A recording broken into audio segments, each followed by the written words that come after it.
Luc L'Espérance, bienvenue au podcast. Merci Anthony, merci de m'accueillir. Of course, très content que tu aies accepté évidemment l'invitation. Donc aujourd'hui, on va parler évidemment de ton parcours, on va parler de l'intelligence artificielle, ton livre que tu as écrit ici, tes différents projets, implications. Ouais. Donc c'est super cool. C'est un sujet chaud, l'intelligence artificielle, on en parle depuis quelques années, puis beaucoup d'entreprises vont dire qu'on utilise l'IA dans nos services, puis c'est quasiment rendu clickbait, ce mot-là. Puis est-ce que c'est vraiment de l'IA ou c'est juste des automatisations? C'est un autre sujet. Mais vraiment, je suis très, très content qu'on puisse aborder ça aujourd'hui, 2026. Ça risque d'être une année assez cruciale là, pour ce domaine-là, cette situation-là. Absolument. Luc, veux-tu me faire une petite présentation, me parler un petit peu de ton parcours, d'évidemment maître aussi au HEC, maître d'enseignement. Donc, parlons un petit peu plus de toi, Luc. Oui, absolument.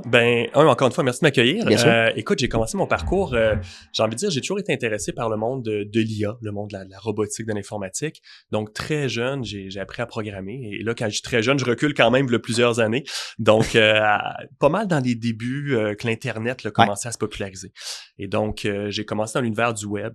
J'ai fait des sites web, des jeux vidéo à l'époque aussi, dans les premiers jeux vidéo. Très cool. Puis, j'ai travaillé aussi à la presse avec la sortie du premier site web de la presse qui s'appelait Cyberpresse. Donc là, ça rajeunit pas qu'on dit cyber, là. C'était le mot un peu à la mode à l'époque, en tout cas le mot qu'on avait trouvé.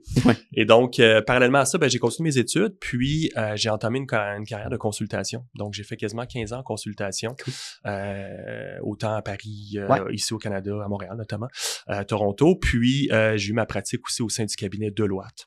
Puis, tu vois, il y a à peu près 5 ans, là, au début de pandémie, j'avais envie d'essayer d'autres choses. Puis, j'ai toujours aimé le monde académique. Donc, je suis retourné à HEC Montréal. Moi-même, j'avais fait une partie de mes études à HEC. Puis, j'enseigne là, depuis 5 ans le sujet, bien évidemment, de l'IA, qui est un sujet qui m'a toujours passionné, mais qui était pas aussi populaire il y a quelques années. Donc, tu sais, quand je te dis que j'ai fait de la consultation longtemps, l'intelligence artificielle m'intéressait, mais quand j'en parlais à des clients, souvent, ce qu'on me disait, c'est hey, la robotique, ça ne nous intéresse pas. Puis je disais, c'est associé à la. C'est pas la même chose. Et là, tout à coup, j'ai envie de dire, ChatGPT est apparu dans nos vies. Démocratisé un peu. Ah, absolument. Et là, tout à coup, l'IA est devenu très tangible.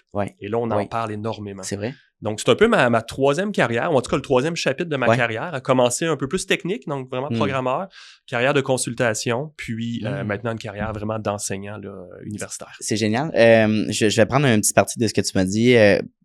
Créateur de jeux vidéo quand même, c'est faut voir un brain là, surtout dans ces années-là, j'imagine. Je me demande c'était quoi concrètement le processus de création, comment ça fonctionnait? Écoute, moi j'ai toujours aimé la créativité, j'ai toujours aimé dessiner. Moi quand j'étais jeune, je dessinais beaucoup. Et puis à un certain moment, genre peut-être à mon adolescence, je peux pas dire exactement à quel moment, c'était l'arrivée des films un peu en 3D. Les premiers films qu'on a vus là j'ai Ice Age qui me vient en tête, mais c'était peut-être même d'autres exactement. Et là j'ai réalisé qu'on pouvait animer les dessins que je faisais. Tu sais, il y avait façon avec l'informatique un peu de mélanger les deux mondes. Et c'est vraiment cette passion-là qui m'a mené dans ce chemin de carrière-là. Et j'aurais jamais cru à l'époque de dire je deviendrai un jour consultant ou je deviendrai enseignant à l'université. Je connaissais pas ça du tout. Moi, ça vient pas de mon background, ma famille est pas là-dedans. Donc, c'est vraiment au fur et à mesure que j'ai découvert des choses qui me passionnaient. Puis j'ai toujours été quelqu'un qui me dit je vais l'essayer. Je veux surtout pas regarder en arrière et me dire je l'ai pas fait. Donc, je vais l'essayer, je vais sauter à pieds joints, puis on verra ce qui arrive. J'adore ça. Est-ce que c'est une mentalité que tu as été instruit ou inspiré par tes parents ou c'est venu par toi-même? C'est peut-être un mélange de plein de choses. C'est dur à dire d'où ça vient exactement. C'est sûr que j'ai toujours été un peu entrepreneur. J'ai toujours voulu faire des choses. Cet esprit-là, Exactement. Quand j'étais jeune, c'était des tondeuses que je faisais dans mon quartier, des bandes dessinées que je revendais. J'ai toujours eu ce petit côté entrepreneur-là. Et donc, quand j'ai commencé à faire du web aussi, puis là, je te dis, c'était les tout débuts, là. Donc, tu sais, moi, je découpais des cartes d'affaires sur du papier puis j'allais vendre des sites web quasiment au porte-à-porte dans les commerces, là, tu sais. Donc, j'ai toujours voulu bâtir quelque chose. Incroyable. Non, c'est super. C'est le fun d'avoir quelqu'un aussi au podcast, évidemment, qui a vécu beaucoup d'expérience, qui a vécu à travers des années, donc, tu sais, de naviguer à travers le web aussi. Tu as vu l'IA aussi évoluer aussi quand il y a quelques années, c'était pas aussi populaire. Absolument. Parce que je trouve qu'on associe encore une fois l'intelligence artificielle beaucoup au chatbot. Oui, tout à fait. C'est une des choses qu'on peut utiliser, mais tellement c'est la panoplie de choix qu'on a avec l'IA, c'est incroyable. Oui, tout à fait. Parle-moi un petit peu de ton parcours chez Deloitte. En fait, Ouais. qu'est-ce que ça t'a amené professionnellement? C'était quoi la réalité aussi du day-to-day, Ouais, tout à travailler fait. comme consultant? Ben, déjà, Deloitte, c'est une grande entreprise. Bien sûr. On rentre dans le On monde qu'on connaît appelle tous, là, les ouais. Big Four.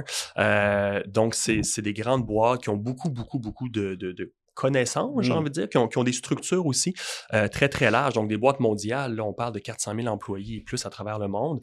Et essentiellement, ce qu'on vend, c'est de la connaissance. C'est-à-dire que les clients nous appellent parce qu'ils ont des problématiques qui peuvent aller vraiment de la technologie aux ressources humaines, stratégie, etc. Et puis, on amène une façon de réfléchir, des méthodes, des cadres pour dans le fond, attaquer certains problèmes.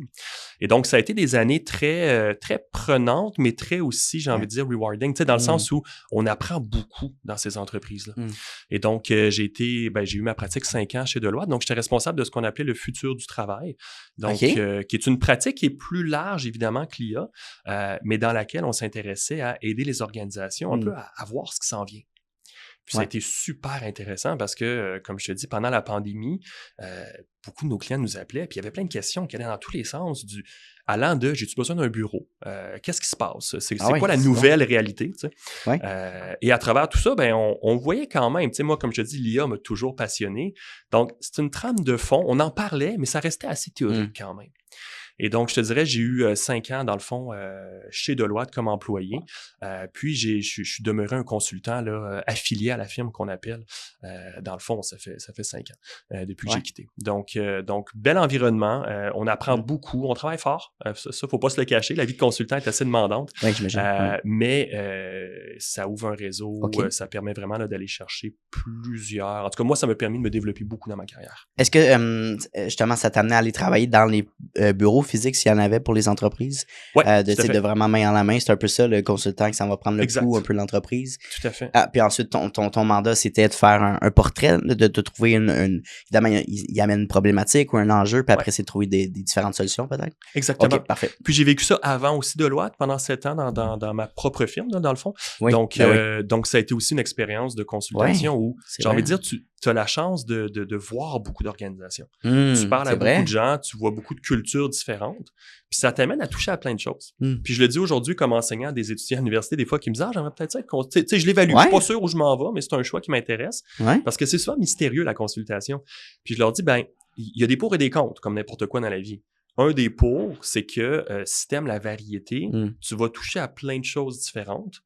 Après, le compte de ça, c'est que tu n'as jamais vraiment la chance d'approfondir quelque chose. Tu sais, des fois, je vois des gens qui disent « J'aurais aimé ça rester plus longtemps chez les clients, puis voir, par exemple, ça aurait été quoi l'implantation ou vivre un peu la maintenance, là, finalement, de la solution qu'on a implantée ou des recommandations qu'on a fait. » Ben ça, c'est sûr que pour certains, ça peut être plus plate parce que des fois, tu es un peu plus en amont. Tu sais, tu vas vraiment arriver, il y a une problématique, on va analyser justement, on va faire un portrait, on va recommander une solution. Puis là, ben, prochain client. Les prochains appels. OK. Donc, il y a quand même une variété qui est super intéressante. Mais là, dépendamment de ce que quelqu'un recherche, des fois, c'est plus dur, dépendamment de ce que tu fais. C'est sûr, si tu es dans ta propre firme ou ta propre firme de consultation, c'est différent. Il y a c'est toi qui... Mais chez Deloitte, ça doit être hyper encadré aussi. Donc, il faut que tu suives ton équipe. Tout à fait. Le flow de l'équipe. Il y a des façons de faire, des façons de travailler. Puis c'est un rythme qui va vite, qui est très... que moi, j'ai aimé. Parce que ça t'amène à voir vraiment beaucoup de choses. Tu as l'impression vraiment d'évoluer vite en peu d'années, mais après, encore une fois, tu as toujours des pour et des contre. Donc, l'autre côté, ben, c'est que tu travailles fort, évidemment. Puis, encore une fois, ben, si tu t'attaches à un domaine ou à une entreprise, ben, ça se peut que la semaine d'après, tu sois ça, chez un autre client. Selon toi, qu'est-ce que ça prend pour être un bon consultant? Que ce soit chez Deloitte ou que tu dis, moi, j'ai peut-être la capacité entrepreneuriale de me lancer comme consultant et d'approcher des entreprises. Oui, tout à fait. Puis, tu sais, ton point est bon parce que c'est tout...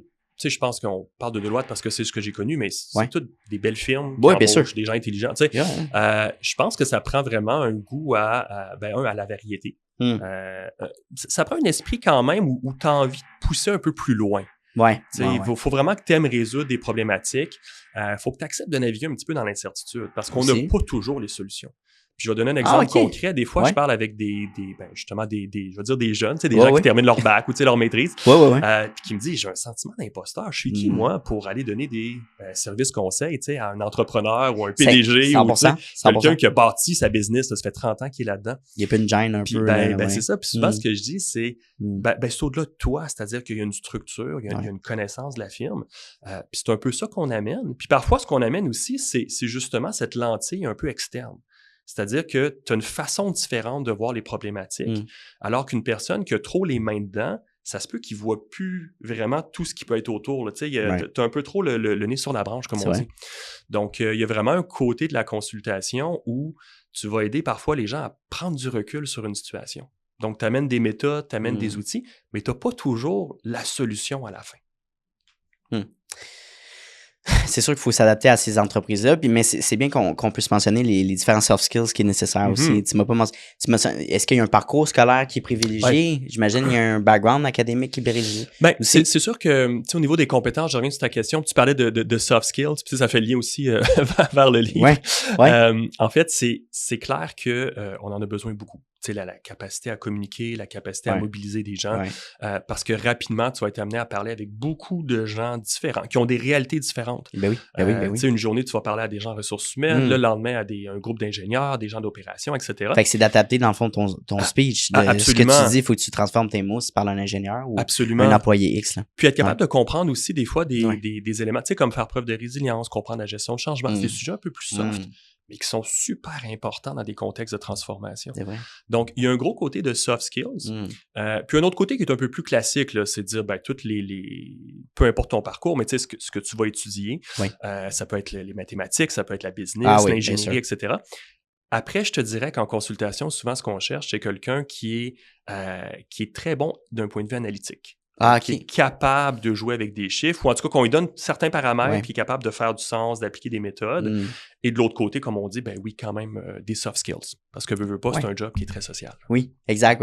Soft skills, puis dans le fond, l'autre hard skills, évidemment, des logiciels à utiliser, différents paramètres. Tout à fait. Mais c'est sûr que, j'en parlais justement hier dans un de nos podcasts, c'était, pour sortir du lot, évidemment, dans quelqu'un qui sort d'un bac, c'est beaucoup plus les soft skills, je trouve, maintenant, pour sortir du lot, puis évidemment, être capable de se vendre soi-même davantage. Oui, tout à fait. Que ce soit plus alléchant au niveau de, pourquoi j'engagerais employé A versus employé B quand les deux ont un parcours similaire. Exactement. Ben, c'est l'entre-gens, c'est ce que tu vas amener, c'est peut-être tes projets connexes que tu as bâtis, mais qu'est-ce que tu m'amènes concrètement? Exact. Right? Tout à fait. Ça aussi, c'est cool. Puis il y a un côté un peu de leadership, quand tu dis comment je me distingue d'un autre candidat, c'est quoi les implications que tu as eues? Qu'est-ce que tu as fait? Est-ce que tu as travaillé en parallèle? Donc, qu'est-ce que tu es capable de démontrer qui fait en sorte que tu sors un peu du lot, finalement? Right.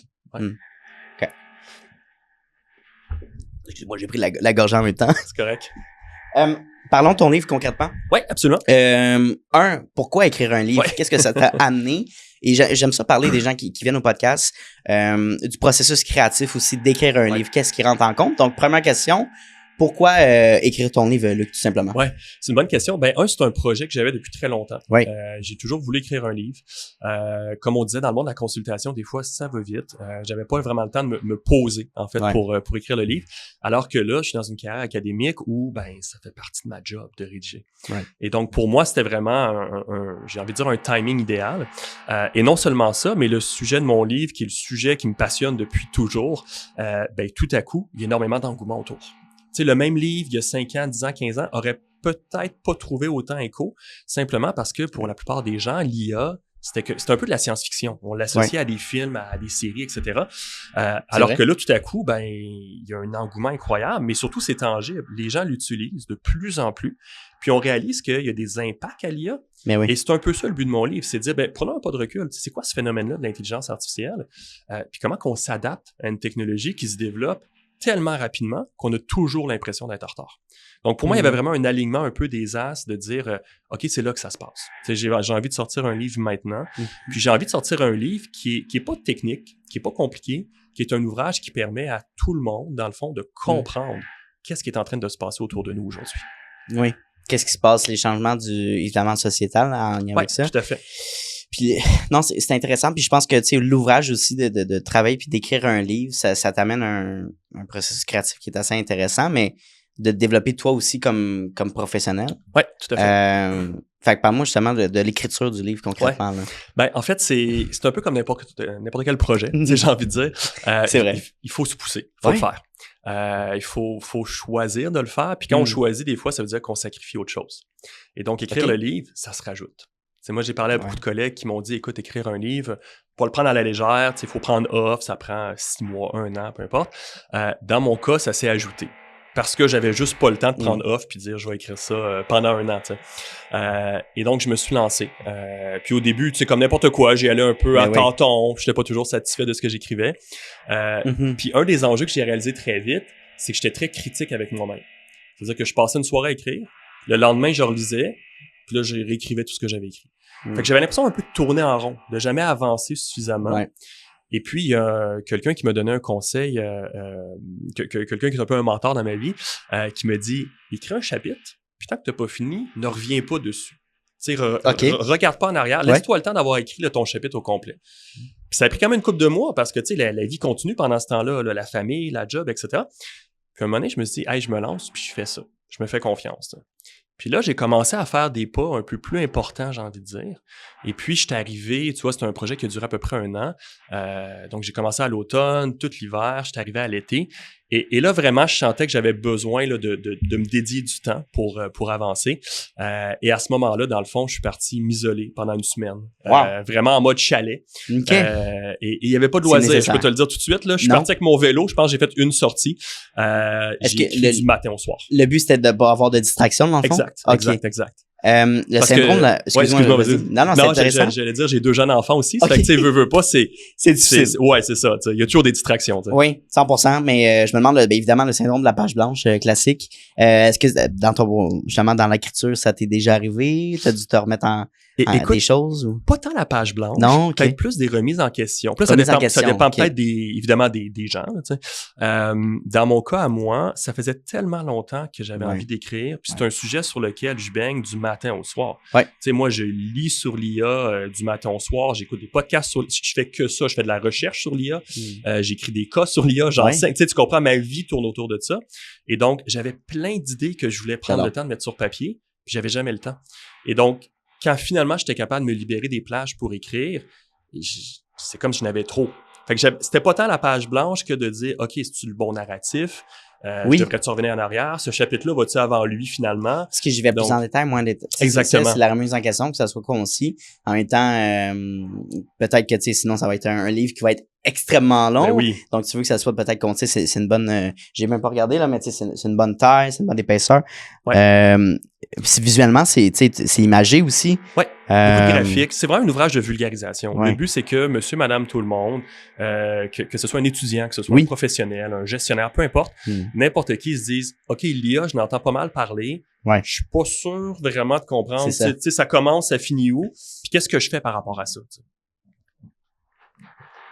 Est-ce que ça te fait peur, le développement de l'IA? Est-ce que tu penses que, tu sais, je pense que les médias sont bons pour rendre ça un petit peu négatif, puis je peux comprendre parce qu'on se lance un peu dans un trou qui est quasiment sans fond, parce que tu dis, mon Dieu, le mois prochain, on a rendu avec ChatGPT, qui est rendu énorme, le chatbot, par exemple. Là. Mais ouais, est-ce que ce développement-là, un peu infini, te fait peur au niveau de l'utilisation? Ou? Ben, je sais pas s'il me fait peur, parce que j'essaie beaucoup de nuancer le discours, parce qu'on le voit dans les médias, comme tu dis, des fois, il y a un scénario un peu post-apocalyptique. Genre, l'IA va voler ta job, exactement, c'est classique ça qui ressort. Je pense qu'il faut nuancer, dans le sens où l'IA arrive très vite. Oui. Puis c'est un des phénomènes que je parle dans mon livre, vraiment en introduction, c'est de dire on est sur une courbe exponentielle. Plus le temps avance, plus l'IA se développe rapidement, mais nous, les humains, on n'a pas la capacité de s'adapter exponentiellement. C'est vrai. T'sais, on est plus sur une courbe linéaire là, dans notre capacité à vivre des changements. Et donc, pour moi, il y a vraiment un écart qui se creuse aujourd'hui, qu'on a rarement vu même, en tout cas dans les études que moi je fais, dans les recherches que j'étudie, on n'a jamais vu ça à ce rythme-là. Donc oui, il y a eu des vagues de changements, mais jamais à ce rythme-là et jamais de façon aussi continue. Donc, je pense qu'il y a beaucoup d'incertitudes actuellement dans le marché. Puis il faut faire attention parce que la réalité, c'est que ni moi, ni toi, ni personne ne sait le monde va ressembler à quoi en 2030. Non, c'est toutes des hypothèses. Fait que, est-ce que le scénario où l'IA devient peut-être malveillante, etc., qui ressemble beaucoup à ce que la science-fiction nous a montré pendant plusieurs années aussi, est un scénario possible? Oui. Est-ce que c'est le plus probable? Ben là, on peut en débattre. T'sais. Ce qu'on voit depuis 3-4 ans, si on regarde vraiment l'arrivée des grands modèles de langage comme ChatGPT et les autres, c'est que ça a transformé nos façons d'accéder à la connaissance, nos façons de faire de la recherche, peut-être nos façons de réfléchir et d'apprendre. Et ça, la recherche est en train de le démontrer. Parce que c'est très nouveau, c'est très émergent. Moi, d'un point de vue, j'ai envie de dire, comme enseignant, ce que je vois chez mes étudiants, c'est que pas mal tout le monde l'utilise aujourd'hui. Est-ce que ça veut dire nécessairement qu'ils travaillent moins bien, qu'ils apprennent plus? C'est là où la question est assez émergente. T'sais, d'un côté, puis j'en parle un peu dans mon livre, je pense que oui, si on l'utilise mal. C'est-à-dire, si j'utilise ChatGPT ou Gemini ou peu importe, pour me substituer. C'est-à-dire que je fais plus vraiment preuve de jugement, j'utilise l'outil pour remplacer mon jugement puis mes décisions. Donc, je dépends finalement de plus en plus d'un outil. Et puis, c'est ce qu'on appelle en recherche la dette cognitive. Ça veut dire que, en gros, je deviens plus paresseux. Tu sais, je fais plus l'effort moi-même de rechercher tout ça. Mais de l'autre côté, c'est l'augmentation. C'est-à-dire, je m'augmente avec l'outil. Donc, je vais plus vite, je duplique ma productivité, j'apprends plus de choses, je l'utilise comme un coach. Donc qu'est-ce qui est bon, qu'est-ce qui est moins bon? Parce que dans le contexte capitaliste, corporatif, entreprise, le but, c'est de sauver du temps. Oui, tout à fait. En même temps, si tu regardes le but de l'humain, c'est de se développer personnellement, d'avoir un esprit critique, puis d'être capable de, concrètement, là, d'être capable d'écrire un courriel. Tu sais, comme pour vrai, depuis ChatGPT, puis je suis mauvais cordonnier mal chaussé, je l'utilise et je l'ai utilisé là, pour j'écris quelques mots-clés pour répondre à ces courriels. Qu'est-ce que tu me dirais? Puis formate-moi ça. Puis surtout, encore une fois, la conjugaison, les fautes d'orthographe. D'après moi, ça va être un enjeu. Puis on le voit dans les écoles secondaires, l'examen du ministère, extrêmement difficile à cause du français, de la qualité du français. Donc là, tu dis chat puis d'autres IA, ben c'est sûr que ça aide pas, mais en même temps, oui, on devient des personnes plus productives. Fait que, c'est comment on fait la part des choses. Puis c'est intéressant ce que tu dis, Anthony, parce que c'est un peu, tu sais, moi je le vois dans beaucoup d'organisations, on cherche l'efficience d'un côté, donc on va aller plus vite, mais au nom de l'efficience, est-ce qu'on n'est pas en train de créer des enjeux à court, moyen, long terme? Et c'est là où le phénomène, encore une fois, tu sais, la dette cognitive, c'en est un, mais il y a plein d'autres risques d'utiliser l'IA. 100%. Et donc, la question qu'il faut se poser, c'est souvent ce que je dis aux gens, j'ai pas la solution miracle, parce que c'est un problème qui est nouveau, qui est complexe. La réalité, c'est que c'est un peu un pilote mondial. On est en train de vivre avec l'IA. Puis je le rappelle souvent aux gens, tu sais, il y a 4 ans, moi, il n'y a pas personne qui est venu me voir et qui m'a dit « Hey Luc, ça me prendrait un chat GPT là, pour corriger mes courriels ou pour m'aider à les écrire. » Et pourtant, aujourd'hui, on a un pan de la société qui en dépend et que demain matin, si je débranche la technologie, ils vont trouver ça tough, là. Ils vont trouver ça dur parce qu'ils ont développé des habitudes avec les chatbots. Donc, l'IA n'est pas fondamentalement bonne ou mauvaise. La technologie est neutre. Ça dépend toujours comment on l'utilise puis entre les mains de qui on la met, la technologie. Puis, tu sais, on peut aller loin, là. C'est pas un sujet qu'on a brainstormé ensemble, mais l'IA, en tout cas, les chatbots sont là pour acquiescer avec nous. En tout cas, ChatGPT, c'est un bon exemple. Puis souvent, il peut faire des hallucinations. Tu dis, mon Dieu, attends, mais c'est pas ça ce que je t'ai demandé. Ou ce que tu dis, c'est pas vrai, c'est pas véridique. Mais tu dis, OK, fait est-ce que c'est véridique, les informations que tu me donnes? Parce que tu l'écris comme en confiance, donc je te fais confiance. Donc, tu sais, il y a aussi cette difficulté-là. Puis après, tu peux créer un lien vraiment amical quasiment avec cette. Parce qu'évidemment, il parle le même langage que toi, il s'adapte à toi, il t'acquiesce. Fait que, tu sais, dans un futur, des liens peut-être plus concrets à travers ces IA que juste l'utilisation professionnelle, mettons. Absolument. Puis, tu sais, je reviens sur ta question de tout à l'heure. Est-ce que ça te fait peur des fois de voir, tu sais, comment l'IA se développe et tout ça? Ce bout-là, je vais t'avouer, il me fait un petit peu plus peur. C'est plus ça. Tu sais, là, j'ai même pas parlé, mais ce côté amoureux-là, tu sais, de potentiel, de, tu sais, la robotique, l'intelligence artificielle, de l'intégrer peut-être dans une création, un robot, mais... Tu sais, c'est ça, là, peut-être qu'on s'en va dans un monde un peu comme, je pense à Futurama ou c'est Skynet ou Terminator. Tout à fait. Mais t'es comme, je sais pas, mais tu sais, en tout cas, des gens qui vivent beaucoup de solitude, clairement, ça peut aider. Mais en même temps, est-ce qu'on va perdre ce côté de connexion humaine-là, tu sais, d'aller rencontrer quelqu'un dans un restaurant, par exemple? Puis tu sais, il y a une autre réalité aussi, j'en parle un petit peu dans mon livre, c'est qu'on vit une crise de solitude. C'est-à-dire que l'humain n'a jamais été autant seul en 2026 que par le passé. Puis c'est exacerbé par les médias sociaux. Et en même temps aussi connecté. Mais connecté virtuellement. Exact. C'est pas les mêmes rapports qui sont développés. C'est vrai. Puis c'est un sujet qui est très sensible, puis j'en parle évidemment pas dans le jugement, j'en parle comme pédagogue, comme père de famille aussi, veux pas, parce que tu sais, ces outils-là, je le vois chez des jeunes, puis pas juste chez des jeunes, comme tu dis, ou parce que l'outil te dit tout le temps que tu as raison. Chaque fois que tu poses une idée, il va dire « Hey, bravo Anthony », ou tu sais, t'es le meilleur. Texte, exactement. il faut faire attention. Tu sais, c'est un mécanisme qui est développé au sein de peut-être ChatGPT ou d'autres outils similaires pour faire en sorte que tu reviennes. Et oui. Et donc, c'est pas là pour ton bien-être mental. Et là, ce qu'on voit de plus en plus, comme tu sais, c'est des gens qui vont commencer par avoir des rapports transactionnels. Corrige mon texte, fais une recherche.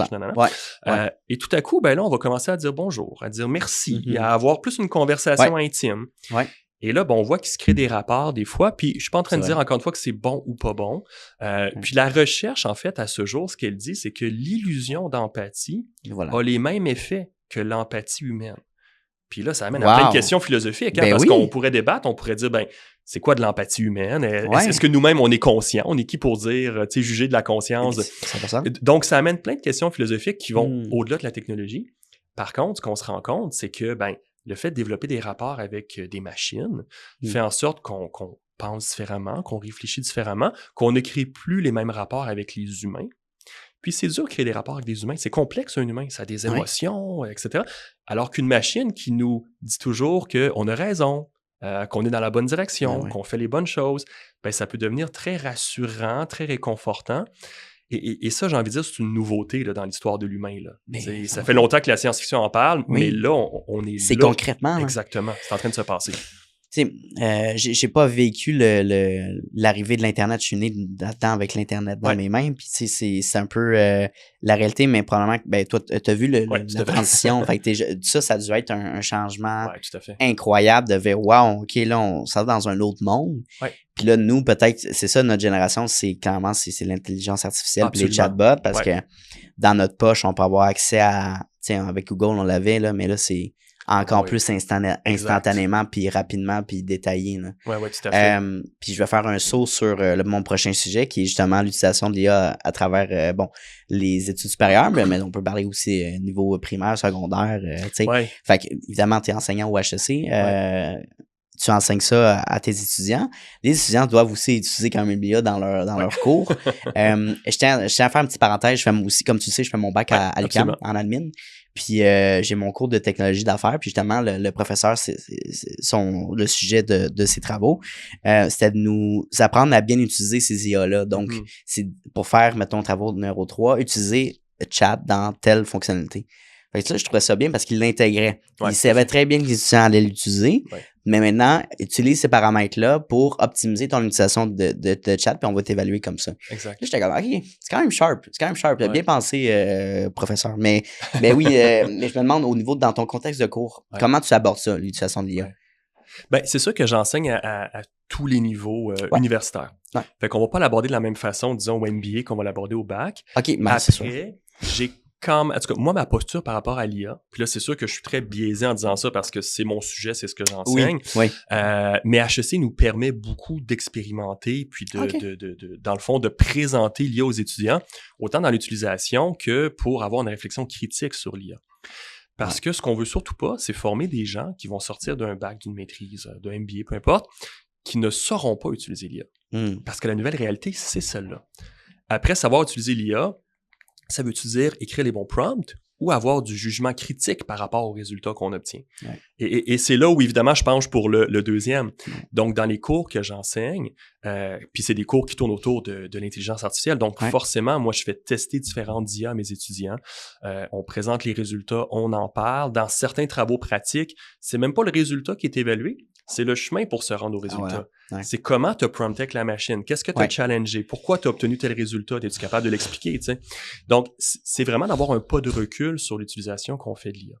Mais là, c'est sûr que tu parles à quelqu'un qui enseigne l'IA. Donc là, après, dans un cours de comptabilité, d'RH, etc., là, ça peut être d'autres réalités. Mais ce que je vois autour de moi, j'ai beaucoup de collègues qui comprennent que le monde a changé, là, qui intègrent l'IA.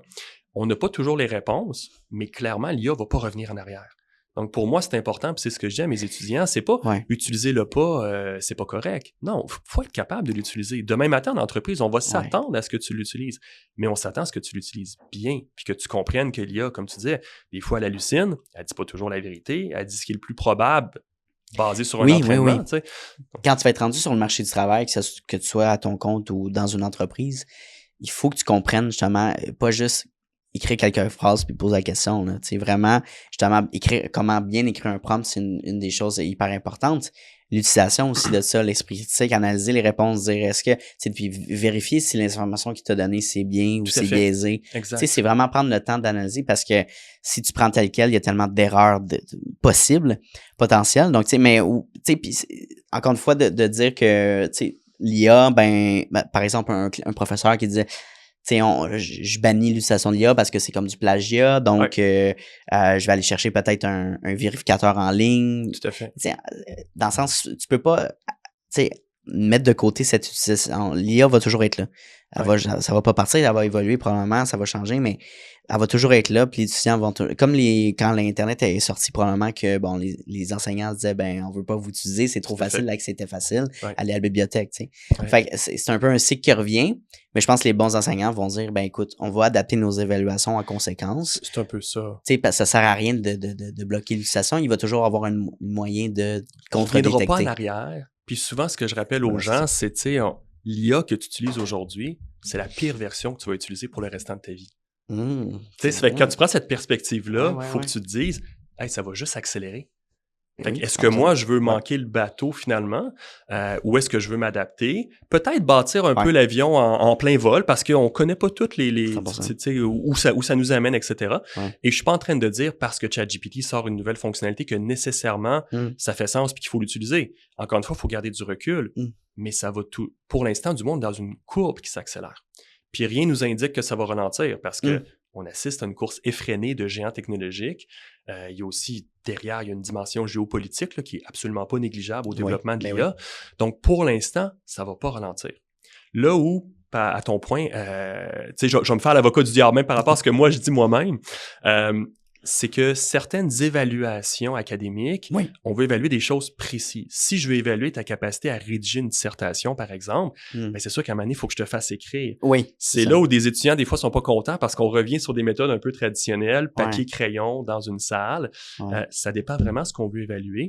Mais pour moi, je vais dire l'arrivée de l'IA. C'est pas nouveau, l'IA, mais du moins l'émergence des grands modèles de langage, ça vient challenger le monde académique. Ça vient challenger des modèles, exactement. Puis pour moi, ça veut pas dire que l'école est moins importante. J'ai même envie de dire, c'est quasiment l'inverse. Parce que l'école devrait t'apprendre à apprendre. L'école devrait t'apprendre à développer un esprit critique, à devenir un citoyen éclairé. Et dans un monde où l'information est de plus en plus accessible, on réduit les barrières à l'entrée à la connaissance. Après, bon, il y a des hallucinations, tout ça, mais tu sais, ça va s'améliorer. Je pense que on a l'opportunité de former de plus en plus de gens éclairés, capables de prendre du recul dans un monde qui bouge vraiment vite, là. Tu sais, je pense que c'est un discours qu'on entend de plus en plus, en fait, à post-pandémie, de dire que l'école, c'est pas nécessaire ou que même des diplômés baccalauréat ont de la misère à aller chercher un travail. Tu te dis, est-ce qu'il y a une valeur encore au diplôme? Est-ce que justement l'enseignement que je vais aller chercher, je peux aller la chercher ailleurs, dans des formations X ou vraiment faire l'éducation par moi-même? Tout à fait. Quand on parle de qualité, évidemment, ce qui est le fun, c'est que tu sors avec un diplôme, mais la qualité de l'enseignement, est-ce qu'il faut que les professeurs, évidemment, s'adaptent à ça, réévaluent leur modèle d'enseignement, mais après, oui, c'est difficile, on dirait que pour des gens de dire, regarde, est-ce que ça vaut vraiment la peine? Évidemment, il y a un montant qui est relié à ça si on fait des études supérieures. Oui, tout à fait. Donc, je me demande comment tu réponds à cette question-là. Justement, il y a un étudiant qui se pose, qui peut-être qui a commencé un programme d'études qui dit... bac ou... exactement, un bac, puis qui se dit, je sais pas si je fais une bonne décision en ce moment. Oui. Puis, tu sais, j'ai envie de te dire, non seulement il peut y avoir des étudiants qui se la posent, mais je me fais poser quasiment toutes les semaines cette question-là par des étudiants. Beaucoup de gens qui viennent voir, qui disent, je sais pas si je fais la bonne décision. Oui, parce qu'on parle de l'IA dans mes cours, on parle de l'impact de l'IA. On le voit sur les emplois. Il y a 3 ans, quand la première version, disons, de ChatGPT, grand public, est devenue accessible, puis là, on dit, c'est le fun, on pose des questions, puis ça répond. C'est comme dit, ça fait juste 3 ans. Et là, tout à coup, on dit, attends une minute, ça automatise des tâches. Puis là, on parle juste de l'IA générative. Je te parle même pas de l'IA agentique, où des agents d'IA vont exécuter des tâches par eux-mêmes, les planifier, etc. Et donc là, il y a des gens qui commencent à se questionner un peu, puis je les comprends à 100%. Là, je me poserais les mêmes questions si j'avais 20 ans aujourd'hui. Après, il faut faire attention, encore une fois, je vais revenir sur ce que j'ai dit. Je pense pas que l'école devrait nécessairement juste te former à avoir un métier. L'école devrait te former à apprendre à réfléchir, à apprendre à apprendre, à appliquer des outils, des méthodologies, à développer des compétences. Et c'est une façon d'apprendre. C'est-à-dire que tu peux aussi apprendre autrement dans la vie. Ouais. Puis aujourd'hui, avec l'Internet, ben, tu as plein, je dis des fois des étudiants, allez voir telle capsule, telle chose. Il y a des cours en ligne qui sont excellents, qui peuvent t'amener ailleurs aussi. Donc, je pense qu'il faut vraiment voir l'école comme une opportunité de se développer. Là, je parle des études supérieures là, en disant ça. Là, une opportunité de se développer. Puis, les métiers vont pas disparaître non plus. Ils vont évoluer. Puis, ils vont évoluer rapidement. Puis, c'est beaucoup ce que je traite aussi dans mon livre vers la fin, en fait. C'est de dire, on a-tu encore besoin d'experts? Puis, c'est une question que j'entends souvent en industrie. Puis, il y a des gens qui vont dire, ben, tout le monde va devenir un généraliste. Fait il y a un peu de vrai puis pas vrai là-dedans, parce que si tu as les bons outils, les bons agents autour de toi, ben, tu peux être un généraliste qui est capable de solliciter les bonnes technologies au bon moment. Mais de l'autre côté, on est dans un monde qui se complexifie, puis tu as des sujets d'expertise qui vont demeurer. Tu sais, une personne qui est conseiller financier, un fiscaliste, un avocat, un médecin. Clairement. Je pense que son rôle demeure très pertinent. Moi, dans mon livre, c'est ce que j'appelle les super experts. Mon hypothèse, c'est qu'on va devoir se garder à jour beaucoup plus souvent. On va devoir apprendre à collaborer avec des machines qui nous amènent de l'information, mais on va devoir demeurer expert dans ce qu'on fait. Je te dis pas qu'on va en avoir besoin autant. Peut-être qu'on va en avoir besoin moins, mais il y a des gens qui vont devoir prendre cette posture-là de super expert. Oui. Et selon moi, c'est inévitable. Le monde où il va y avoir des super experts, il va y avoir des généralistes, et malheureusement, ben, il y a peut-être une partie de la population qui va être laissée pour compte parce que la technologie va juste trop vite, en fait. 100%, mais tu sais, encore une fois, ça revient à la discussion de est-ce que l'IA va voler ma job?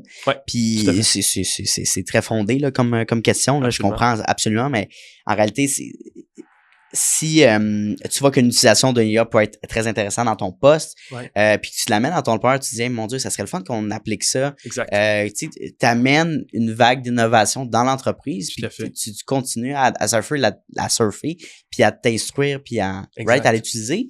Ben, clairement, c'est valorisant pour un employeur qui dit ça. C'est comme, OK, ouais, j'ai un employé justement qui veut grandir l'entreprise, qui veut keep up to date, qui veut évoluer. Quelqu'un qui va arrêter d'évoluer. De toute manière, quelqu'un qui arrête d'apprendre, arrête de grandir, arrête d'évoluer. Exact. Donc, tu sais, de s'asseoir sur ses lauriers dans n'importe quel contexte, ça finit jamais bien. Exactement. Je suis d'accord avec toi. Après, ce qui est difficile aujourd'hui, c'est que ça va vite. Tu sais, tu me disais tantôt, j'ai pas connu l'arrivée de l'Internet. C'est vrai. Internet, là, on avait 10 ans pour s'adapter. Tu comprends, fin années 90 jusqu'à 2000, l'arrivée des plateformes, Facebook en 2004. Les réseaux sociaux sont arrivés du temps, c'est vrai. Moi, je me souviens l'arrivée de Facebook. Les gens comprenaient pas trop à quoi ça allait servir cette affaire. Puis pourquoi je mettrais une photo en ligne. C'était dur d'imaginer en 2026 qu'on ferait un podcast dans un studio. Il y a plein de choses qu'on voyait pas venir. Moi, je pense qu'avec l'IA, on vit un autre point de rupture qui est beaucoup plus fondamental. C'est une rupture qui est profonde. Moi, souvent, je vais dire qu'on est dans une 4e révolution industrielle parce que tout bouleverse autour de nous, mais surtout, ça arrive vite. Donc, il faut vraiment comprendre ce qui se passe, prendre un pas de recul, s'adapter. S'adapter, des fois, ça ne veut pas dire de dire moi, je suis fan de la technologie puis je veux tout apprendre. Non, ça veut dire comprendre qu'il y a un changement qui se passe, accepter qu'il va falloir changer, peut-être évoluer dans nos compétences, puis peut-être changer un peu notre mindset par rapport au changement qui se passe. Ben oui, puis ça prend une ouverture personnelle. Oui, tout à fait. De s'intéresser à ça. Puis il y a un facteur d'âge, il y a un facteur d'expérience d'âge et tout ça. Je fais une petite parenthèse, mon grand-père 84 dans ces eaux-là. Peut-être qu'il va écouter le podcast, il va me dire Anto, j'ai pas 84. Papy, il est très habile avec son iPad. iPhone et tout ça, puis c'est rare des gens de leur âge qui, mais il me pose tout le temps des questions, puis il va comment ça fonctionne cette affaire-là, puis OK, cool. Il s'intéresse à ça, puis il fait ses recherches, puis même chose pour ma grand-mère. Puis je trouve ça inspirant parce que tu as des gens de la même âge, que même le fait fondre, c'est difficile. Fait que tu te dis, fait que peu importe l'âge, il faut que tu gardes une certaine variable d'intérêt vers les technologies, puis de se développer parce que, évidemment, ça te garde à jour, je crois, sur le monde aussi. Oui, tout à fait. Tu sais, les jeunes, c'est encore quelque chose que j'ai vu récemment, les jeunes ne s'intéressent plus à la télévision ou peu importe, mais c'est parce qu'il faut adapter aussi le modèle, tu sais. Où est-ce que les yeux sont disponibles? Ben, les yeux sont justement sur le web. Donc, mettez, tu sais, en tout cas, il y a plein de questionnements à travers ça. Mais clairement, ça fait partie de de notre société, ça fait partie de notre génération, l'utilisation de l'IA. Exact. Donc, non, c'est hyper pertinent qu'on aborde ça aujourd'hui. Tes étudiants, comment... je me demande justement la charge de cours, si on compare peut-être le bac, parce que de ce que tu viens de dire, tu enseignes aussi au niveau du MBA. Oui. OK. Qu'est-ce que des étudiants du baccalauréat versus des étudiants du MBA viennent chercher à travers l'éducation que tu offres? Là? Sur l'IA, c'est sûr qu'au bac, on est un peu plus dans les fondements. Ouais, Donc, c'est vraiment de comprendre la mécanique derrière les modèles d'IA, donc la façon que les modèles sont entraînés. Puis souvent, ce que je dis aux gens, pour des gens qui sont pas techniques, l'IA, c'est pas magique. L'IA, c'est un outil, c'est une technologie qui est entraînée sur des données. Et parce qu'on l'entraîne sur beaucoup de données, puis quand on dit entraîner, ça veut dire de façon très simplifiée, l'IA va voir beaucoup de données, donc elle va être capable de faire des prédictions. C'est un peu comme la météo, parce que quand tu ouvres Météo Média, tu te demandes s'il va mouiller demain, peu importe, ben Météo Média regarde les données historiques, est capable de jouer avec certaines variables, puis dire, ben selon l'humidité, la température des derniers jours, etc., demain, il annonce telle température, avec toujours une probabilité. Ça fait une moyenne statistique de justement des données qui sont disponibles en ligne. Exactement. Donc, l'IA, c'est un peu ça. À sa plus simple essence, une machine qui est entraînée avec des données et qui fait des prédictions. Et donc, l'idée au bac, du moins la posture qu'on a pris à HEC, c'est de dire, on va apprendre les fondements. Comment qu'on entraîne des modèles? C'est quoi les types d'apprentissage? C'est quoi les biais dans les apprentissages? Si je donne pas assez de données de jours de pluie, ben, il va être capable de reconnaître la pluie, le soleil, etc. Donc, c'est vraiment de dire, on prend un pas de recul, puis après, on explique comment c'est utilisé dans des processus d'entreprise. Donc, comment on met en place de l'IA dans des processus, que ce soit pour la gestion d'inventaire, que ce soit pour prédire, j'ai envie de dire à peu près n'importe quelle prédiction qui pourrait se faire avec des données aujourd'hui, prédire un taux de roulement d'employés, un taux de satisfaction. Donc, ça peut être très, très large, l'achat de publicité automatisée. Donc, il y a plusieurs cas d'utilisation où il y a des données sur lesquelles on peut entraîner une IA finalement à prendre des prédictions. Ça ne veut pas dire qu'elle va le faire automatiquement, mais elle peut, dans le fond, aider un humain, quelqu'un qui a à prendre cette décision-là basée sur des données. Et ce qu'on a vu arriver depuis 3-4 ans, ce qu'on parle beaucoup, c'est l'IA générative qui vient changer la façon qu'on crée, qu'on rédige, qu'on pense, qu'on recherche, etc. Et donc, je te dirais, les cours au bac sont beaucoup autour de comprendre la base de l'IA, être capable de l'utiliser, de la déployer en organisation, puis avoir quand même un certain jugement critique sur c'est quoi un peu les limites de la technologie. Au niveau de la maîtrise du MBA, ce qu'on enseigne, c'est beaucoup plus l'aspect critique. Donc, on est beaucoup plus dans l'éthique de l'IA, dans justement des situations, soit où il y a des gains d'efficience, soit où il y a des risques de dérapage avec l'IA. Et ce qu'on veut, parce qu'encore une fois, au deuxième cycle, c'est plus une prise de recul, on veut vraiment avoir des gens qui sont très outillés à comprendre l'utilisation de l'IA à des fins business. Si on va plus à la base de justement du why, de suivre un parcours suite au baccalauréat, évidemment, faut arrêter de voir peut-être l'éducation comme l'obtention d'une meilleure carrière. T'sais, évidemment, ça peut venir avec, là, je veux dire, maîtrise aussi, un meilleur salaire et tout ça. Mais les étudiants qui rentrent dans une maîtrise, par exemple, c'est quoi leur mindset? Qu'est-ce qu'ils viennent, c'est évidemment, c'est apprendre pour apprendre, là, mais davantage, qu'est-ce qu'ils vont aller chercher à travers une maîtrise concrètement? Un MBA, c'est intéressant aussi, c'est précis, là, mais oui, en tant qu'enseignant, qu'est-ce qu'on peut... c'est une bonne question, tu sais, tu le disais tantôt par rapport à l'avenir des emplois, tu sais, puis parce que quelqu'un aujourd'hui qui dit, moi, en fait, je vais reculer. Quelqu'un avant qui disait, je vais aller à l'école longtemps. C'est un peu la promesse sociale qu'on faisait. On va avoir un meilleur emploi, des bonnes conditions de vie, de salaire, etc., etc. Puis là, ce qu'on se rend compte, c'est que l'IA, elle commence à impacter beaucoup d'emplois cognitifs, tu sais, des cols blancs, finalement. Fait que la question aujourd'hui, puis je prends le temps de faire la distinction parce que le 3-4 ans, les étudiants, en tout cas moi, les conversations que j'ai avec des étudiants, ils se posaient pas les mêmes questions avant de rentrer en maîtrise. Les questions étaient différentes. OK, parfait. Tout à fait. Ou en tout cas, la réponse n'était pas la même. Parce que, tu sais, la raison pour laquelle on continue au deuxième cycle, par exemple, puis éventuellement au troisième cycle, si on veut, c'est pour approfondir la science. Le but, c'est de faire de la recherche. C'est d'avoir un apport dans la recherche. C'est beaucoup plus... J'ai envie de dire théorique, mais dans le sens où, tu sais, on va lire, on va développer des outils, on va conceptualiser des choses. Donc, d'aller chercher un deuxième cycle, ça te permet d'avoir vraiment un recul différent sur un domaine. Ça veut pas dire que tu es meilleur, ça veut pas dire que tu dois absolument le faire, ça veut dire que c'est une prise de recul. L'idée, c'est d'approfondir, dans le fond, un domaine pour devenir un peu plus expert de quelque chose. C'est un peu ça le but d'écrire un mémoire, par exemple. C'est que tu contribues à ta façon, à un sujet...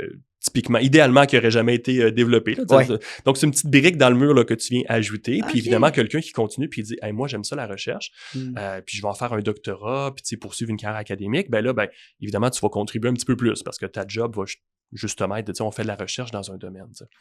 Donc, essentiellement, j'ai envie de dire, la raison pour laquelle on fait une maîtrise devrait pas vraiment changer. Après, ce qui change, c'est peut-être la perspective. C'est dire qu'auparavant, on pouvait dire on va aller à l'école plus longtemps pour avoir un meilleur emploi, un meilleur salaire, merci. La réalité, on l'a vu, tu sais. Puis pour moi, c'est aussi une opportunité de valoriser des jobs, des fois qu'on a un peu laissé de côté dans la société. Parce qu'aujourd'hui, faire un bac, une maîtrise, faut le faire encore une fois parce qu'on veut approfondir. Pas nécessairement parce qu'on se dit je vais avoir un emploi qui ne sera jamais impacté. Oui. Il va être impacté, puis il va falloir évoluer rapidement, puis apprendre à intégrer des nouvelles technologies dans cet emploi-là. Peut-être plus que dans des emplois traditionnels, des emplois col bleu, en fait. Donc, j'ai envie de dire, on devrait aller en maîtrise pour les mêmes raisons. Par contre, c'est pas vrai la promesse sociale où on disait plus tu vas à l'école longtemps, plus tu vas être protégé. Plus tu as de chances d'aller chercher un meilleur salaire ou un meilleur stable. Donc, c'est pas que les diplômes, tu sais, il faut faire attention, puis j'en parle dans mon livre aussi. Je pense que les diplômes sont encore très valorisés sur le marché du travail. C'est vrai. Ouais. Par contre, c'est une façon d'apprendre. Il y en a d'autres aussi. Parce que tout le monde devrait faire un processus d'études supérieures? Pas nécessairement. OK. Je pense pas que le modèle social est fait pour ça. C'est adapté pour tout le monde. Je pense après que des gens qui ont envie d'aller vers certains métiers, qui vont demander peut-être plus de connaissances, en tout cas, aujourd'hui, pas vraiment le choix parce que ça va être un prérequis pour l'embauche. Peut-être que dans le futur, ça va évoluer, mais aujourd'hui, du moins. Puis encore une fois, tu sais, moi, ma prémisse, c'est que l'école doit t'apprendre à penser. Ben, c'est ça. Donc, tu sais, puis apprendre à cette penser. Perspective-là d'aller chercher ce genre d'éducation-là, je trouve que c'est pertinent qu'une grande partie des gens. Ben, tout à fait, parce qu'on pourrait très bien dire les connaissances légales, fiscales, etc. vont devenir de plus en plus accessibles. Après, aujourd'hui, il y a beaucoup d'hallucinations. Tu sais, quelqu'un qui veut investir de l'argent peut demander à ChatGPT de faire une stratégie. Peut-être que si tu investis 5 000$, c'est correct. La journée que tu investis des montants importants, ça se peut que tu sois rassuré de parler à un humain aussi. Tu sais, je fais une petite parenthèse. J'ai interviewé justement une avocate d'affaires, puis elle me disait, écoute, j'ai des clients des fois qui disent pour sauver une couple de 100$ pour l'écriture d'un contrat de service avec un client. Il va le formater avec l'IA. Il envoie justement à l'avocate pour approbation. Puis finalement, ça prend le double du temps parce qu'il y a des clauses qui n'ont pas été mises ou des fausses qui ont été... Des choses qui font pas de sens. Qui font pas de sens. Fait que là, bon, ça fait un bon brouillon. Mais est-ce que c'est final? C'est bien utilisé? Est-ce que légalement, on peut l'utiliser? Là, ça devient dangereux, surtout au niveau contractuel. Là. Mais puis quelqu'un qui connaît pas le domaine verra pas les enjeux. Il verra pas, il va te faire confiance, il va te dire ça a l'air correct. Exact. Parce que la forme est belle, parce que c'est bien écrit, parce qu'il y a des références. Mais c'est là où je pense qu'il faut faire attention. Tu sais, l'école, la façon qu'on enseigne, ce qu'on évalue, doit changer. Est-ce que nécessairement on n'a plus besoin de ce parcours-là? Ben non, je pense qu'on a encore besoin. Puis encore une fois, comme je disais tantôt, tu sais, dans un monde où on a accès à la connaissance, où tout se complexifie un peu autour de nous, je pense qu'il faut développer plus de super experts. Tu sais, donc, c'est là où vraiment, je pense que le rapport qu'on a avec l'école est en train de changer, mais ça ne veut pas dire que l'école n'est pas importante, ça veut dire qu'on doit focaliser sur le développement de l'esprit critique à l'école. J'adore ça, puis que comme tu disais tantôt, on associe beaucoup l'école... en tout cas, moi, ce que je me faisais dire par mes parents, c'est va à l'école, va chercher ton bac, tu vas chercher une job. Exact. Puis c'est correct, là, tu sais. Puis je veux dire, tu as plus de chances, si tu as un bac, de sortir avec un salaire qui fait plus de sens. Tu rencontres plus de gens, exactement. Ouais, tout à fait. Le marché est tellement rendu différent aujourd'hui qu'il y a des opportunités un peu partout, surtout plus entrepreneuriales. Des gens qui peuvent se lancer, tout à fait. qui ont une bonne offre, qui peuvent se démarquer. Mais oui, tu sais, c'est de voir la perspective de l'école différemment. C'est de dire, regarde, je me rentre là-dedans, pas dans l'optique d'aller, genre, absolument pour le diplôme, puis tout à fait. Ça vient avec, c'est cool, mais c'est vraiment, comme tu dis, l'esprit triple. Non seulement ça, mais la discipline que tu développes, j'en parle souvent, là, mais tu sais, l'éthique de travail, tu sais, arriver à telle heure, faire telle étape, travailler en équipe. À tous tes cours, d'avoir été présent, d'avoir participé. Bon Dieu, tu sais, participer, connecter avec les gens aussi. Exact. C'est important. Apprendre à travailler avec des gens aussi, que tu sais, c'est pas tout le monde qui est aussi motivé que toi ou qui va faire la... Tu sais, mais dans un marché de travail, dans une équipe de travail. C'est la vraie vie aussi. Puis souvent, ce que j'aime mes étudiants, c'est profitez-en pour tester des choses. Tu sais, des postures de leadership, essayer quelque chose parce que il n'y a pas tant de conséquences. Tu sais, il y en a, mais tu es là pour apprendre, tu es encadré. Il y a un prof au pire que tu peux aller voir, à qui tu peux parler. Dans la vraie vie, les mêmes situations. Il y en a dans la vraie vie des situations où tu t'entends pas bien avec tes collègues, ça marche pas, ton client est pas content. Ça arrive, ces choses-là. Donc, c'est aussi un apprentissage de ce qui va t'attendre par la suite. Il y a une rigueur parce que si tu n'as pas fait ce processus-là, mettons, à l'école, justement, ce testing-là avec ton groupe d'études, tu as quelqu'un qui ne travaille pas, tu n'as pas développé de fail-safe dans ce sens-là. Tu arrives sur le marché du travail, puis tu es comme pas outillé, puis là, tu amènes ça à ton superviseur, mais là, il dit, OK, mais tu sais, comme je te mets entre les mains, je te fais confiance, c'est à toi de gérer ça. Tu sais, oh, mon Dieu, attends, je t'ai pas préparé à ça. Fait que, tu sais, on part sur différents sujets, mais ça, je trouve que c'est hyper pertinent, juste de poursuivre des études supérieures dans ce sens-là. Ouais. Puis de le voir différemment, de le voir et non juste dans l'acquisition d'un diplôme. Là. Exact. Puis c'est un peu là-dessus que j'allais. Tu sais, ça veut pas dire pour autant que tout le monde devrait faire ça. Je pense qu'on a besoin d'une variété dans la société. C'est ça la réalité. Et je pense que, je vais dire le 20e siècle, parce que moi, c'est ce que j'ai connu étant jeune, mais peut-être le début du 21e aussi. Oui, c'est vrai. On se faisait dire sans arrêt, faut aller à l'école longtemps, tu sais. Ouais. Puis là, regarde, tu parles à un prof aujourd'hui, donc c'est sûr que je suis pas en train de dire qu'il faut pas. Je pense que c'est important, mais il faut aussi être, je pense, honnête dans cette discussion-là. On a besoin de tout. C'est pas le seul chemin, c'en est un. Et surtout, ce qu'il faut s'assurer, c'est qu'on enseigne les bonnes choses puis qu'on développe les gens pour le monde de demain, pas pour le monde d'hier. Faut vraiment développer des citoyens, puis je reviens sur l'IA parce que bon, c'est quand même la trame de fond, des gens qui comprennent, qui savent utiliser, qui savent les limites, qui savent challenger parce qu'ils ont appris des choses dans un domaine spécifique aussi. Tu sais, allons plus loin, l'impact que ça a d'avoir une société plus éduquée. Oui. Ben, c'est une société qui fait plus de sens sur le long terme. Oui, tout à fait. Plus riche aussi. Tout à fait. Donc, c'est vraiment, tu sais, souvent, je pense que les gens ont de la misère on regarde souvent dans le moment immédiat, je suis comment? Oui. Mais take a step back, regarde l'impact futur de faire tel effort. Oui, peut-être c'est difficile en ce moment, puis on dirait que je me parle en moi-même, parce que je fais mon bac, puis des fois, je suis pas motivé par tout, là. Mais je me dis, regarde, ça va m'amener à telle place, je vais rencontrer telle personne, je vais faire tel effort, développer mon esprit critique et surtout même de te forcer à faire des choses que tu n'aimes pas nécessairement dans l'immédiat. Ça train, encore une fois, ça train ton cerveau à être plus résilient. Ouais, tout à fait. Puis lorsque tu vas être confronté à des choses déstabilisantes ou déplaisantes dans le futur, ça va être plus facile de passer à travers. Exactement. Puis c'est l'avantage aussi des écoles de commerce. Je peux pas dire pour les autres universités, parce que c'est ce que je connais puis c'est ce que j'enseigne, mais c'est d'aller développer ces côtés-là qui touchent un peu plus les soft skills. De dire, ben, on va te mettre dans des situations où tu vas devoir résoudre des problématiques, des conflits, etc. Parce que ça va être ça aussi la vraie vie. 100%. Fait que tu sais, ne serait-ce que pour soi-même, j'ai envie de dire, c'est un parcours qui peut être super intéressant juste là-dessus.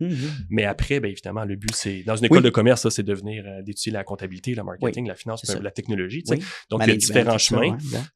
Mais derrière, tu as quand même ce fondement-là, en fait. Là. 100%.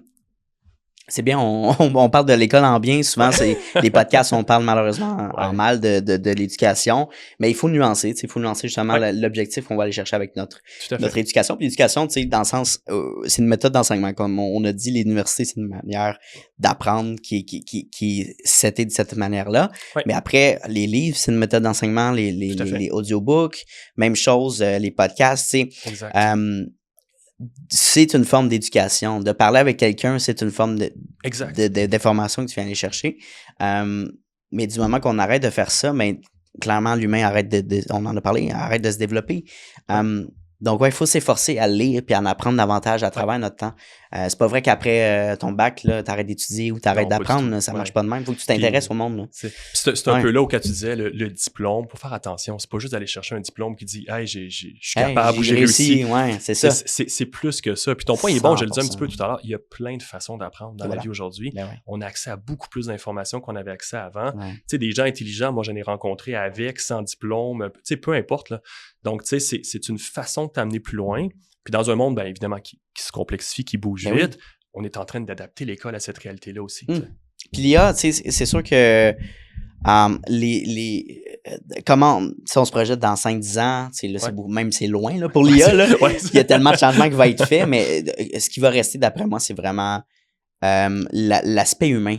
Même que ça va être davantage valorisé, que ça soit opportunité d'affaires ou même familiale, de connexion amicale, de dire parce que l'accessibilité est plus facile en ligne ou à travers l'IA, c'est plus rapide. Mais la personne qui va faire l'effort de faire, je prends un exemple par exemple là, pour visualiser ça. J'ai interviewé une entreprise qui fait des envois postaux personnalisés pour des entreprises. Là, tu te dis des envois postaux, il n'y a plus personne qui regarde ça. Mais là, au contraire, les gens sont contents de recevoir une lettre d'une entreprise, de marketing, whatever, parce que ça titrait à eux, puis il y a un petit truc qui vient avec, qui est pour le plaisir, Juste l'effort de l'envoyer versus un courriel, un message LinkedIn qui est hyper facile, qui n'est pas personnalisé. Fait que, de revenir à ces petites connexions-là, moi, je pense de davantage, on va rester connecté comme dans cet univers-là de web. Mais encore une fois, l'humain va prévaloir d'après moi. Ben, c'est un peu une des conclusions que j'explore dans mon livre, en fait. C'est de dire, dans un monde où il y a de plus en plus de technologie, parce que c'est là qu'on s'en va. Je regardais autour de nous, les voitures sont connectées, les maisons sont connectées, on a des mondes connectés, des objets connectés. Donc, c'est inévitable. On ne reviendra pas en arrière.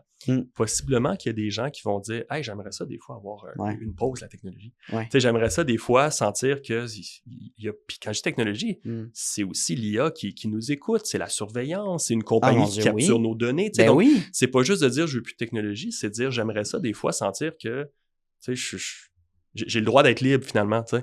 Donc, de se sentir toujours surveillé, oui. Oui, tout à fait. Et ça, encore une fois, ça va augmenter dans les prochaines années. Donc, tu sais, il y a des choses qui, il y a 20 ans, on jugeait pratiquement inacceptables, comme par exemple, dans le monde du transport, d'avoir des IA qui sont capables de voir les déplacements en temps réel, de savoir où est rendu un camion, etc. Alors qu'aujourd'hui, c'est des requis légaux. Donc, tu sais, la société, elle a évolué. Là. Aujourd'hui, on se fait livrer quelque chose, on veut savoir en temps réel, c'est rendu où, parce que j'ai hâte de recevoir mon colis, etc., etc. Donc, tout ça, le prix à payer derrière, c'est quoi? C'est l'intégration de plus en plus de technologies de surveillance. Donc, là, ça pourrait être un autre podcast là-dessus, mais clairement, tu sais, ça, j'ai l'impression, puis je le vois chez certaines personnes à l'école, à l'université, qui me disent « Hey, je suis un peu jaloux. J'aurais aimé ça connaître un monde où j'avais pas besoin d'un iPhone ou d'un laptop, puis que je pouvais prendre mes notes à la main sur un pad. » Oh my God, oui. Ouais, fait que peut-être qu'il va y avoir, puis là, encore une fois, c'est un peut-être, là, tu sais. Mais peut-être qu'il va y avoir des groupes de gens qui vont dire « Hey, la technologie, finalement... » on aimerait ça, des fois, sentir qu'il n'y en a pas autour de nous. Il y avait une trend dans les dernières années, ben même l'année dernière ou whatever, des gens qui se délaissaient de leur téléphone intelligent pour aller acheter un flip phone. Oui, tout à fait. Pour se déconnecter parce que... Les vieux Nokia, oui, tout à fait. Puis moi, je suis un petit peu biaisé parce que dans ma job, j'ai besoin de mon cellulaire. Mais je regarde le temps moyen d'utilisation, c'est horrible. Oui, tout à fait. C'est horrible, là, par jour. Puis des fois, c'est une habitude. Là, on parle juste de cellulaire, c'est une habitude juste de... J'ai pas de notification, mais juste de regarder si j'en ai une. Tout à fait. Puis il peut y avoir un stress, hein? Horrible. De sentir que ton téléphone est proche, mais que tu le regardes pas. Puis... Il est où mon cellulaire? Je l'ai pas, là. Je perds tous mes repères. Exact. Mais je veux faire un lien, je sais pas, on pourrait peut-être en parler sur la fin du podcast, là, mais c'est intéressant sur les liens de l'anxiété, le stress qu'on vit. Je pense qu'il y a beaucoup plus de recherches, beaucoup plus de gens aussi qui sont ouverts à en parler. J'ai l'impression que ça a vraiment décuplé dans les dernières années. Absolument. Peut-être que la pandémie a fait un gros fort là-dessus, elle n'a pas aidé. Mais moi, j'ai eu mes phases d'anxiété, mes amis, tout le monde que je connais ont eu ces... Puis on dirait que c'est un lien quasiment direct là, à travers ce fameux cellulaire-là, puis les autres technologies qu'on utilise, qu'on est tout le temps à 2-3 notifications là, de se faire bombarder d'informations tard le soir, tôt le matin. Oui. Mais tu sais, on en parlait tout à l'heure, tu parlais d'Instagram, les commentaires, le fait qu'il faut répondre rapidement. Oui. On est dans un monde où ça va super vite. Puis là, je parle même pas nécessairement d'IA, là, tu sais, c'est vraiment juste... Le phénomène, il y a de plus en plus d'informations autour de nous. Puis il y a comme une pression sociale aussi à toujours être disponible, à toujours répondre. Tu sais, tout va vite.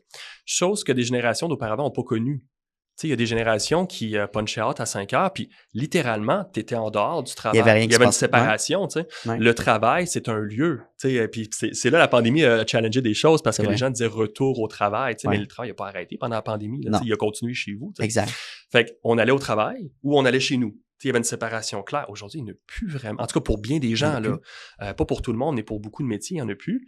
Ou sinon, tu as cette charge mentale-là d'être toujours sollicité. Puis on le voit chez des gens, puis moi-même, des fois, je suis victime de ça, même si j'étudie le sujet, ça fait partie de ce qui m'intéresse, de mes intérêts académiques. Tu sais, des fois, le soir, j'arrive pas à m'endormir, ben là, j'ouvre mon téléphone, puis là, je vais chercher de quoi. Exact. Mais en faisant ça, je m'aide pas du tout. Là, je m'active mon cerveau puis c'est souvent des futilités, là. C'est pas des choses... des analyses profondes, là. C'est des choses qui durent 10 secondes, on passe au suivant, tu sais. Et je pense que ça, ben pas je pense, la recherche le démontre, là, nous met une charge mentale, nous génère un stress beaucoup plus important. Et là, c'est le bout où je pense effectivement que ça crée de l'anxiété qu'on voit chez tout le monde, tu sais, pas juste les jeunes, vraiment chez tout le monde, qui est lié à l'utilisation de la technologie. Et l'IA, malheureusement, ne risque pas de ralentir ce phénomène-là. Elle risque de l'accélérer. Oui. Donc, c'est là où tantôt je disais, il y a plein de bénéfices, il y a plein, d'un point de vue business du moins, là, d'un point de vue d'efficience, puis pour un entrepreneur qui nous écoute, écoute, ce qu'on peut faire avec l'IA aujourd'hui, c'est incroyable. C'est sûr que c'est... Mais comme n'importe quelle technologie, c'est un couteau à double tranchant. C'est pour ça que c'est important de bien comprendre c'est quoi l'IA, c'est quoi les risques, les limites de l'utiliser. J'ai l'impression qu'on va avoir besoin, puis on aurait besoin actuellement de formation de comment bien l'utiliser. Oui, tout à fait. Dans son quotidien. C'est-tu quelque chose que tu as déjà entrevu, justement? Oui, on en fait, dans le fond, à HEC, puis plus particulièrement à l'école des dirigeants, qui est un j'ai envie de dire, une sous-division d'HEC qui fait de la formation. Il n'y a pas que nous. Il y a plein de gens brillants qui animent des formations. Il y en a en ligne aussi. Donc, c'est facile d'avoir du contenu aujourd'hui sur l'IA. Après, il faut faire attention qu'on voit des choses un peu miracles. J'en vois sur les médias sociaux. Je ne veux pas nommer de compagnie ou quoi que ce soit, mais je pense qu'il faut toujours garder encore une fois un esprit critique là-dessus. Pour moi, bien utiliser l'IA, c'est pas juste apprendre à prompter. Prompter, c'est une chose, c'est une façon d'interagir, d'aller chercher de l'information. Mais déjà, moi, les cours que j'enseigne, c'est sur l'IA agentique. C'est comment je développe des agents que je configure qui vont m'aider dans des tâches à gauche, à droite. Donc, ça va très vite, ça évolue très vite, mais clairement, on a besoin de savoir utiliser de façon responsable l'intelligence artificielle. Non, puis agentique aussi, j'avais vu encore une entreprise de plus en plus, mais de remplacer les réceptionnistes à un certain niveau, de répondre au téléphone automatiquement, puis c'est très bien fait, là, ça sonne pas robotique. Je trouvais ça qu'on est rendu là. C'est plus, tu sais, puis ça s'adapte au speech, puis il y a une manière de verbaliser qui ça rend humain et tout ça. Fait que, encore une fois, c'est une opportunité incroyable pour des entreprises, c'est sûr. Mais ouais, il faut juste ne pas oublier évidemment la variable humaine qui est encore très importante. C'est ça. Mais pour quelqu'un qui écoute le podcast, quand on a parlé de peur tantôt, de peur de l'utilisation, de l'impact que ça peut avoir, c'est de rester up-to-date puis de voir quelle valeur ajoutée que tu peux amener ça. Honnêtement, c'est de le voir comme positivement, une opportunité et non la fin du monde. C'est comme un scénario chaotique. Là. Parce qu'à ton point, encore une fois, couteau à double tranchant. Pour une entreprise qui dit... Puis en plus, en contexte des fois de pénurie de main-d'œuvre, on n'arrive pas à attirer des gens, on va perdre des clients, le service est variable, etc. C'est ça peut être une superbe opportunité. Pour la personne qui dit, moi, c'est mon métier, je fais ça depuis 10 ans, 15 ans, 20 ans, j'y prends plaisir. Tout à coup, j'ai une machine qui vient automatiser ce que je fais. C'est là où la montée en compétences devient très importante. Luc, ça m'amène aux 2 dernières questions du podcast. On est déjà arrivé, ça passe vite quand même.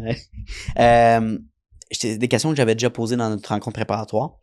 Donc, avec toute l'expérience que tu as acquis, comment tu définirais ta propre vision de succès? Oui, c'est une bonne question. En fait, si tu avais parlé, excuse-moi, à Luc il y a 20 ans, j'aurais peut-être eu une réponse différente. Fait que ta question est bonne parce que tu dis avec l'expérience que tu as acquise. Pour moi, aujourd'hui, c'est plus d'avoir la chance de faire ce qu'on aime, d'être payé pour le faire. C'est un privilège, écoute, 100%. Incroyable.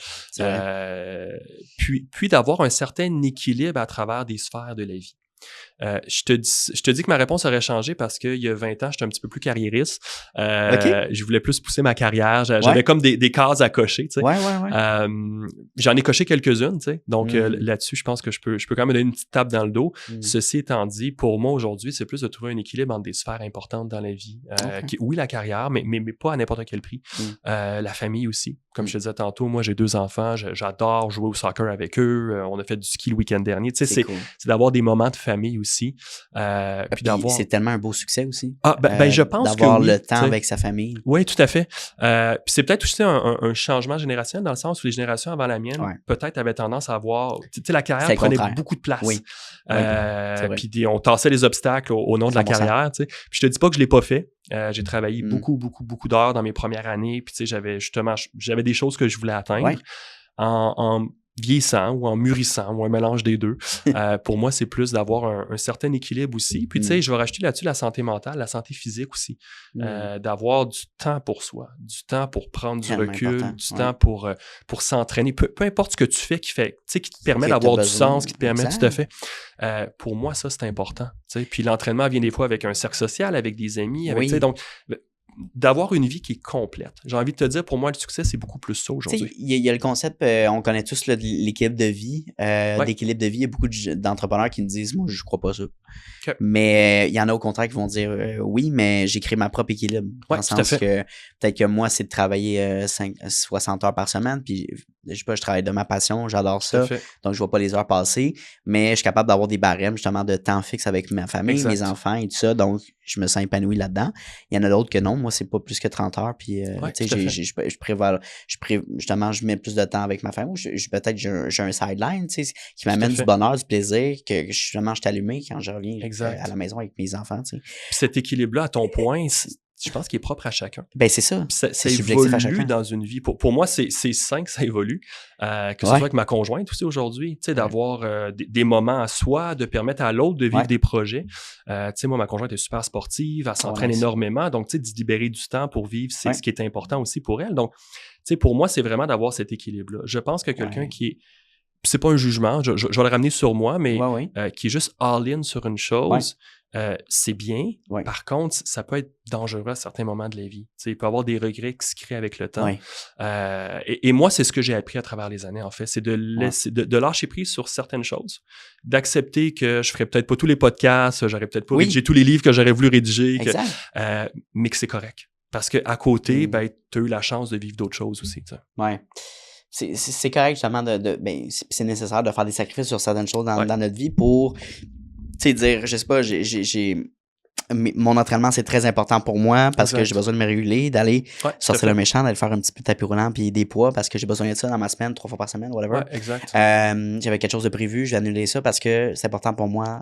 C'est de respecter cette routine-là. De savoir prioriser puis de se respecter dans tout ça. Là, puis on a tous une limite de temps de 16 heures par jour. Donc, à un moment donné, il faut maximiser notre temps.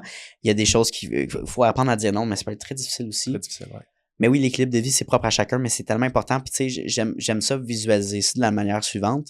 T'as une maison, t'as une fondation. La fondation, il faut qu'elle soit bien fondée. Tout à fait. Par exemple, aussi avec des pilotis, t'as différents piliers. Si t'as juste un dans le milieu, puis que tu mises là-dessus, ben il faut qu'il soit solide en esti. Là. Sinon, il va, excuse-moi pour le sac, là, mais, mais sinon, il va être chambranlant. Il va être chambranlant. Puis s'il casse, oublie ça, là, c'est fini. Exact. Donc, tu sais, d'en avoir différents points de soutien. Right? Qui est là pour soutenir la maison, qu'elle puisse rester là à travers le temps, tu sais. Fait que, moi, c'est important de le voir, mais on dirait que des fois, tu te dis, tu l'appliques pas vraiment dans ta vie, il y a des choses qui se passent dans ta vie, tu sais. OK, mais après, il faut que tu te remettes en ligne, tu te remettes en question, tu te dis, OK, là, regarde, c'est correct, j'ai divergé de mon chemin, qu'est-ce que je peux faire maintenant pour me réaligner? Oui, tout à fait. Puis, tu sais, je vais faire un pont vers un petit bout de discussion qu'on avait tantôt aussi. Tu sais, qu'on parlait d'études, de diplômes, etc. Tu sais, on est dans un monde aujourd'hui où les générations d'aujourd'hui, la tienne puis ceux à qui j'enseigne, ils risquent d'avoir plusieurs carrières aussi. Là. Fait que la capacité de dire, je mise pas tout sur une seule chose, mais que je deviens quelqu'un qui est capable de naviguer puis qui a bâti justement une fondation qui est solide. Puis ça peut être avec la famille, ça peut être les amis, ça peut être vraiment différents aspects de la vie. Pour moi, aujourd'hui, c'est ça le succès. Fait que c'est vraiment de dire, j'ai réussi à trouver un équilibre qui fait sens, dans lequel j'ai quand même un certain bien-être. Puis idéalement, évidemment, j'ai un impact positif là, pour les gens autour de moi. Là, dernière question qui fait un lien avec l'avant-dernière. Si tu avais la chance de parler à un Luc de 25 ans, aujourd'hui même, qu'est-ce que tu lui dirais? C'est une bonne question. Écoute, ça serait assez semblable à la discussion qu'on vient d'avoir, dans le sens où, tu sais, rester curieux, se challenger, apprendre à apprendre, avoir du jugement sur l'utilisation de la technologie. Ça, on va en avoir besoin beaucoup dans les prochaines années. Moi, je pense malheureusement qu'il y a des gens qui vont, j'en parlais tantôt, se substituer à la machine, des fois sans même s'en rendre compte. À force de l'utiliser, on en dépend. Puis on a une petite paresse à Mané, on se aussi, rend compte, tu parlais de page ouais. blanche tout à l'heure, oh mon Dieu, je suis plus capable de le faire par moi-même. Tu sais. Et je pense qu'il y a d'autres personnes, au contraire, qui vont dire, la machine permet de me dupliquer, permet d'être beaucoup plus productif, ou de me libérer du temps dans ce qui est important pour moi. Tu sais. Donc, je pense que de développer cet état d'esprit-là est super important. Ben tellement. C'est bon parce que dans un contexte de dissertation, par exemple, d'aller chercher peut-être l'amalgame de données à travers l'IA, ça peut être extrêmement rapide et beaucoup plus facile que de filtrer à travers Google. Tout à fait.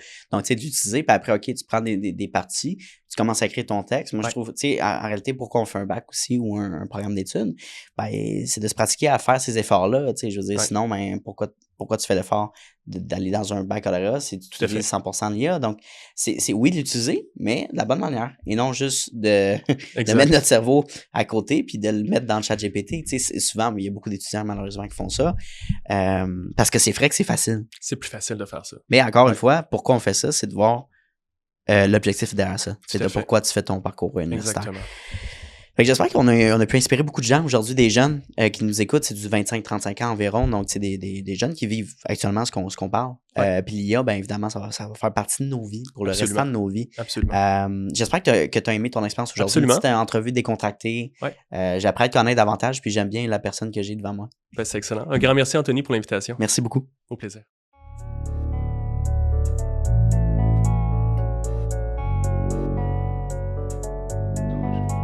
don't always get to choose in this life, win and lose in this life.